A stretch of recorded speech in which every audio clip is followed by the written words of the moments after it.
All right, welcome to Do the Between Those Souls Detroit. I'm your host, Joe Chap. We're going to be talking about the Detroit Red Wings today because I felt like the analytical people are selling the Red Wings short. I'm going to get to why I feel that way. And let me just preface this by saying this.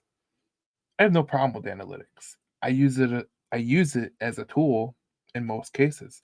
One of the people that I am using as an example, I love his data that he has with the player cards. I think that's very helpful. But there's a lot of reasons why this analytical data, the statistical models, they're selling the rubbing short, and I kind of wanted to get to the gist of it. So let's get to the gist of it. So if you are in any way, shape, or form on hockey Twitter, you know who Jay Fresh Hockey is. He is a very well-known hockey figure in the community. I think he writes for EP Ringside. He's a very good. His hockey cards that he has, the where a player's card, it shows all his stats on the card. It's phenomenal. Especially when you sign a player, you trade a player. It's good to see, especially to see what you're getting and see what they're proficient at and what they're not proficient at. Where I take offense to the whole analytical statistical data model is if you remember the Houston Astros, I mean not the Houston Astros, the Houston Rockets. They had a general manager named Daryl Morey, and Daryl Morey, um, he was a guy who was very analytical. He was a math major, and he believed that 3 point shots was going to win, an NBA championship. Now, it with the Golden State Warriors, it did end up working out, but they had certain aspects of their team that the Houston Rockets just never had, and those aspects were missed by the analytical data statistical model. That's why I'm going to go to this. So, Jay Fresh Hockey was talking. He was talking on Twitter, and he was bringing up this statistical card, which it has all the stats on it. Shots and chances, passes, transitional play, special teams, and then if you look at the side, it's their ranking. So obviously, you see special teams are pretty. The Red Wings are pretty good, and that I think if you were a hockey fan and you're just new to hockey, being good on special teams is a good thing. I would assume.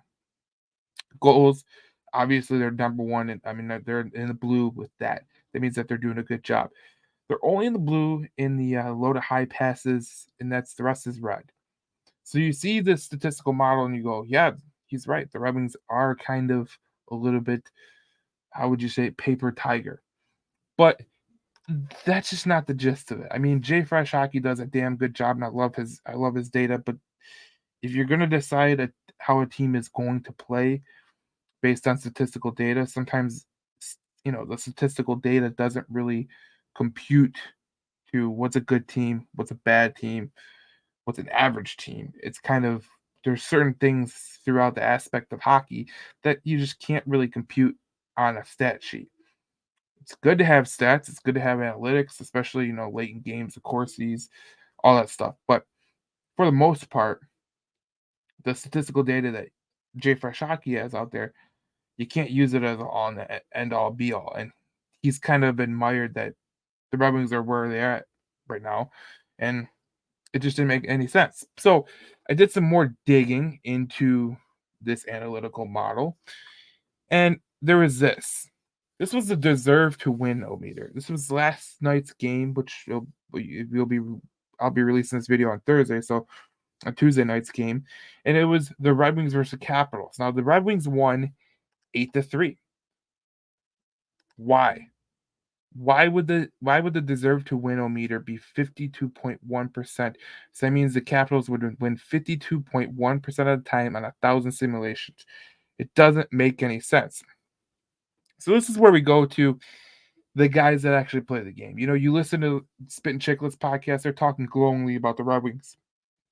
You listen to Anson Carter or some of these ESPN people or TNT people, they're talking well about the Red Wings. Let's hear what a coach had to say. So this is from Washington Capitals coach Spencer Carberry. He says right from the start, you could see that the talent was through their lineup and through their roster and the plays they make. With the finish they had, it was on full display. They're as good as any team in the National Hockey League. Interesting. Because if I would have took the data from here and here, I would have thought that the Red Wings weren't nowhere near that game. What I'm trying to say is this, and there's another statistical data I want to get to, which it's the Athletic, and we'll get to that in a minute. But what I'm trying to say is a lot of people put a statistical basis on hockey. And like if we're being honest with ourselves, there's a lot of things in hockey that you can't measure on a stat sheet.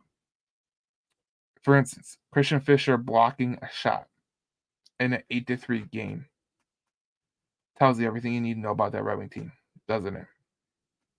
You know, Mo Seider playing deep into the game, kind of playing a little bit gingerly, and he's playing through it. Those are things that you can't measure on a stat sheet. You can't measure on a stat sheet how well a team does. Um, you know, and one of the players that I want to get to next because I think it's kind of a joke. This is the Athletic. It's the Cup checklist. They released this article today. As you can see, this year every player is red besides Patrick Kane, and in gray is Alex Lyon, Lucas Raymond, Rasmussen, and Shane Gottsberg. Projected, Alex Lyon's a gray. Patrick Kane is not a fit for the playoffs as a top line winger.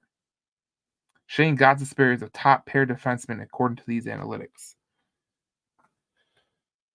This is what I'm trying to say.